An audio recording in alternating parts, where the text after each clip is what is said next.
Are you using personalized selling as your method of connecting with customers and prospects? I hope so, because it's the method I've been promoting for years. Let's talk about the pros and cons today.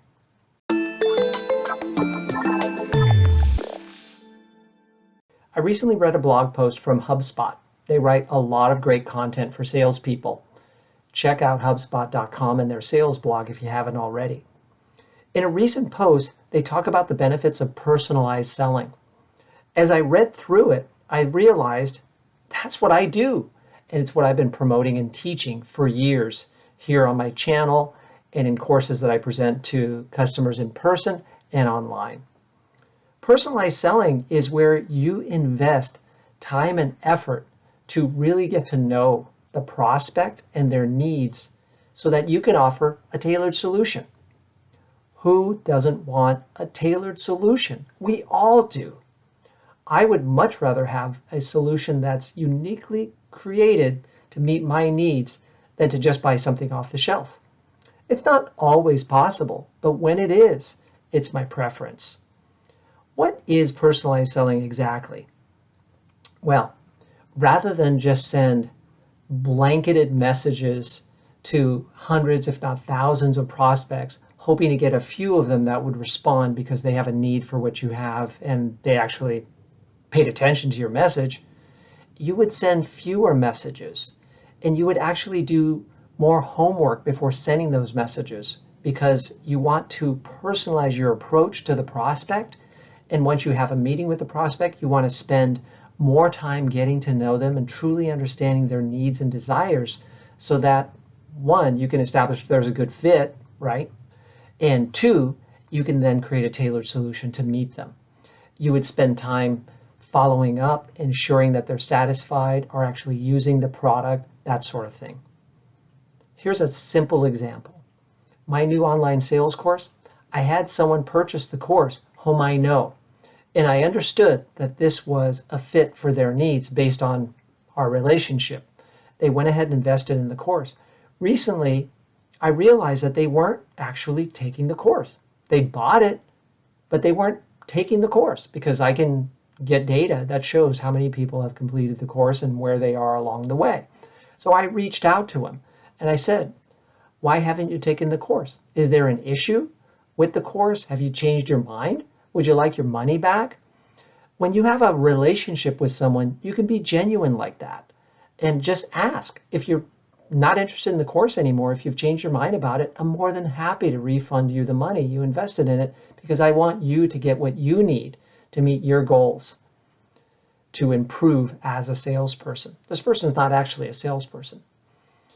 They provide a service and they want to get better at selling so that they can provide more of that service to their customers.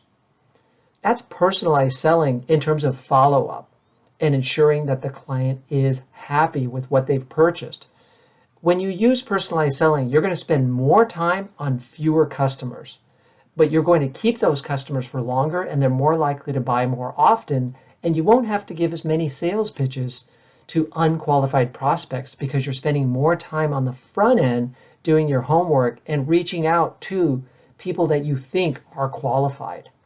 So you see how personalized selling requires more time and effort up front, but generally provides better results after the fact. What's the downside? Well, you may find yourself spending more time with someone and they don't always buy. And so you may feel that, no, you wasted your time. But that's one con of the personalized selling approach, that you are going to spend more time going after prospects. And therefore, you're not going to have lots and lots of messages going out that are untailored. I think that's a pro of the personalized selling approach. What would be another con? You might take a little bit longer to get results because you are doing homework, research, creating tailored outreach messages, taking longer to establish that the person is a good fit for you, to understand their needs.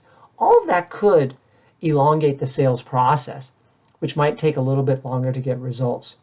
If your company is all about quick results, the personalized approach might be counter to the way they approach the sales process. They may just do the spray and pray approach. And you might find that that's not really the best fit for you if the personalized sales approach is where your head and heart are.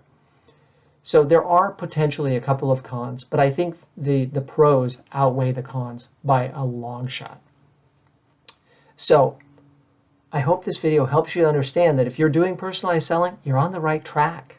If you're not, then you may want to change your approach if you can within the job that you have, because I think you'll get better results. If you have questions about it, post them in the comments below. Be happy to answer your questions, or feel free to email me at michael@buildandbalance.com.